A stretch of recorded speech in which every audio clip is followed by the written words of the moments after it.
Pokoknya selama game berjalan, Max ditugaskan untuk terus memberikan kritik serta komentar apa yang sekiranya bisa diperbaiki dari game itu. Tapi siapa sangka, tidak seperti game open world pada umumnya, Max langsung dibuat terheran-heran kenapa game yang satu ini tidak memiliki cerita awal, menu pilihan, ataupun jeda loading. Bahkan ia pun langsung disuruh untuk menggerakkan sesosok karakter pria bernama Orson. Tapi ia pun gak mau ambil pusing dan Max terus-terusan dipaksa untuk bisa memahami apa yang sedang terjadi sebenarnya.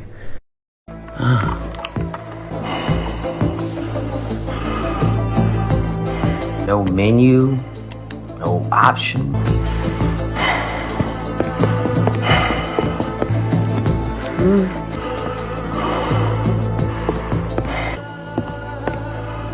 Selama game ini berjalan, Max akan diberikan berbagai macam clue beserta misi oleh salah satu karakter bernama Zen, yang dimana dalam misi pertama ini, Orson ditugaskan untuk pergi ke sebuah bank demi melakukan perampokan. Dan apabila Orson gagal dalam misi tersebut, maka bisa dipastikan seorang perempuan yang sempat diperlihatkan sebelumnya akan segera tewas dan game ini sendiri tidak akan bisa dimainkan lagi. Atas diberikannya tantangan itu, secara perlahan tapi pasti, Max mulai dibikin penasaran dengan ending dari game ini. Yang dimana rasa penasaran itu pun semakin membuatnya menggebu-gebu untuk segera menjalankan misi pertama sebaik mungkin. Any stars or anything?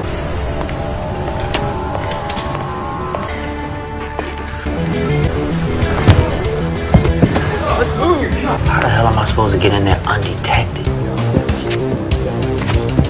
I gotta be the manager.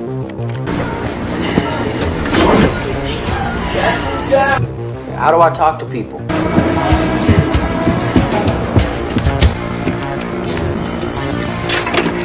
Sweet.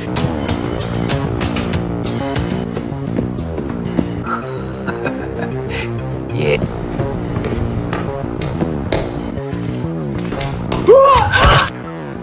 Relax. Black button with the cursor over.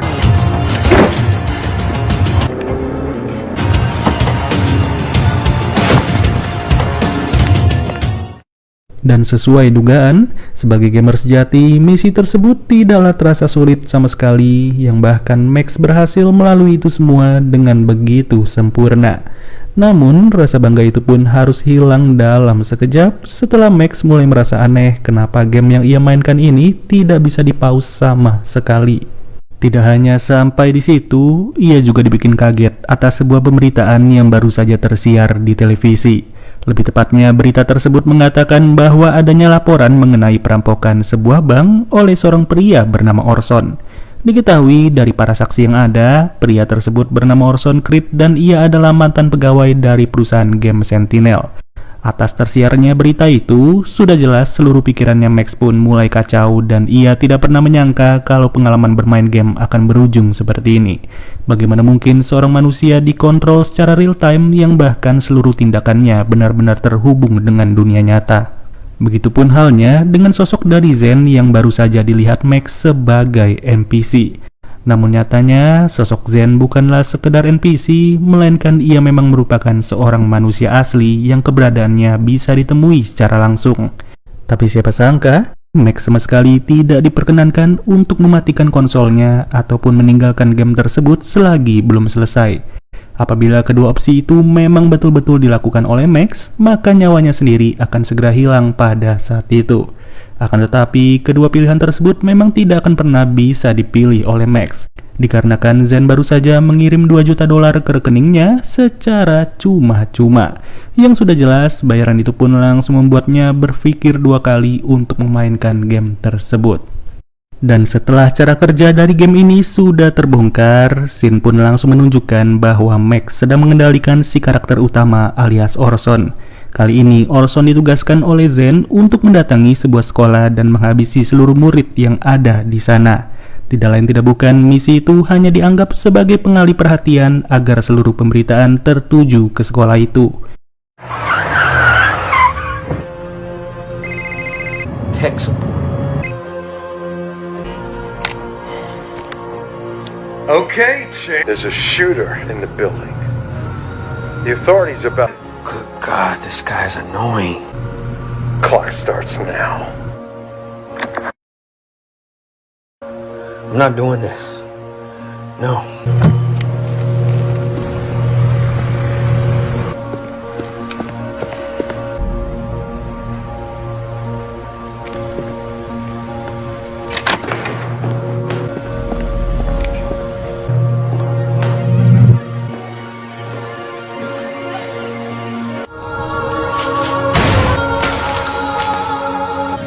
Tragic day for our city.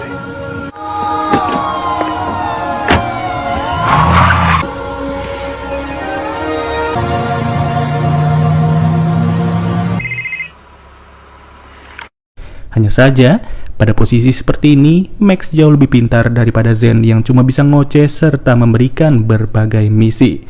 Lebih tepatnya sih, sebelum misi ketiga akan dijalankan, Max sengaja menggerakkan Orson untuk melakukan sebuah panggilan dengan dirinya yang berada di rumah. Dan dikarenakan game ini adalah game open world, maka Max juga bergegas untuk menggerakkan Orson agar datang ke rumahnya. Ya, persis seperti apa yang sedang terjadi, Max mampu membantai habis seluruh babu dari perusahaan Sentinel yang sibuk berjaga di depan rumah.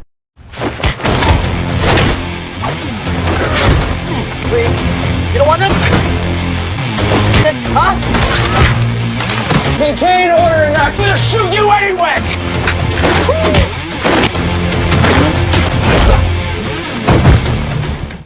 Nggak tanggung-tanggung, ia juga sengaja mempertemukan dirinya dengan sosok Orson yang kali ini benar-benar melihat wajahnya Max. Jelas, seluruh gambaran itu pun langsung tercemin di dalam gamenya seolah-olah Max sedang melihat dirinya sendiri.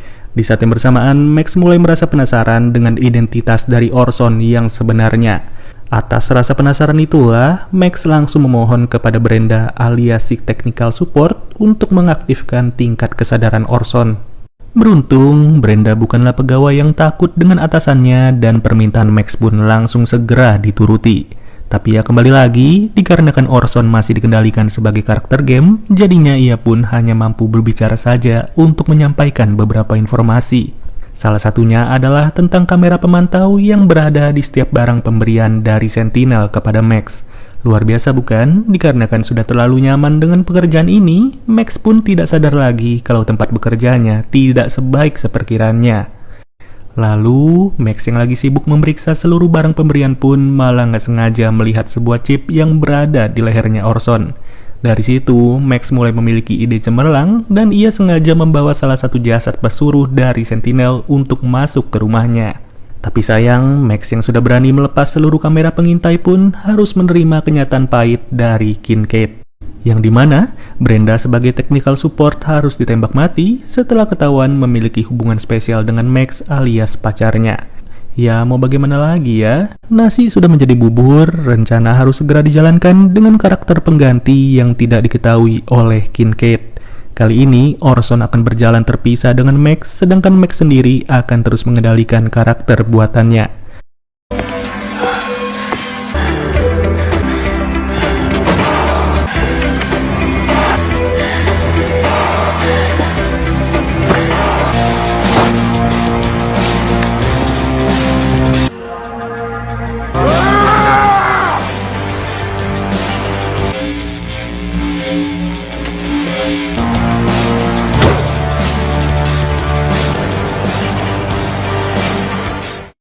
Gak perlu waktu lama, Orson pun sudah tiba di kantor Sentinel demi mencari keberadaan istrinya yang sedang disekap oleh Kincaid dan juga Zen.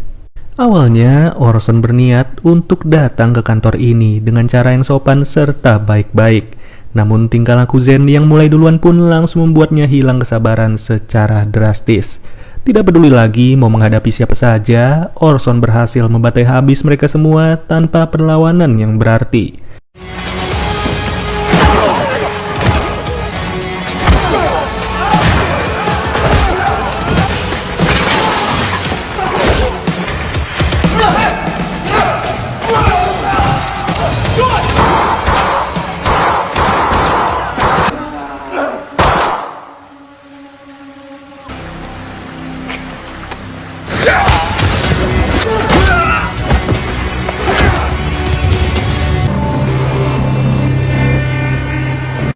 Dan setelah itu, sampailah kita kepada biang kerok dari terciptanya game ini sendiri, yaitu Kincaid. Usut punya usut, Kincaid menjelaskan bahwa Orson ini merupakan mantan pegawai Sentinel yang sengaja didepak karena ia menjadi satu-satunya orang yang tidak setuju dengan pembuatan game tersebut. Maka dari itu, Kincaid bersama timnya sepakat untuk segera menjadikan Orson sebagai karakter percobaan di dalam gamenya. Nggak heran jika game ini sendiri tidak mempunyai cerita awalan, menu pilihan, serta jeda loading. Dikarenakan semua yang terjadi benar-benar spontan, serta bisa dilihat di dunia nyata. Dengan tujuan Kincaid ingin menciptakan kesan terbaik bagi para gamers yang selama ini hanya bersenang-senang di dalam sosok fiksi. Maybe you're next.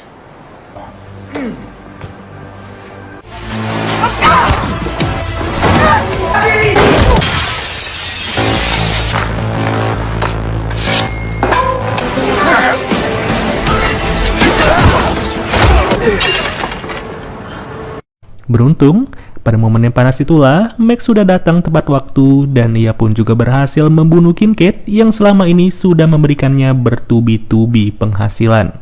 Beberapa minggu setelah tewasnya Kincaid, kini Max tidak lagi berprofesi sebagai gamers ataupun penguji game, melainkan ia sengaja diangkat sebagai CEO terbaru dari perusahaan Sentinel, yang dimana kedudukannya sendiri sudahlah dipilih oleh para penikmat game ciptaan perusahaan tersebut. Sedangkan Orson lagi sibuk berlibur dengan istrinya setelah ia mendapatkan kompensasi atas tindakannya yang tidak ia sadari sama sekali. Oke deh guys, mungkin segini aja pembahasan alur cerita dari film Beta Test 2016.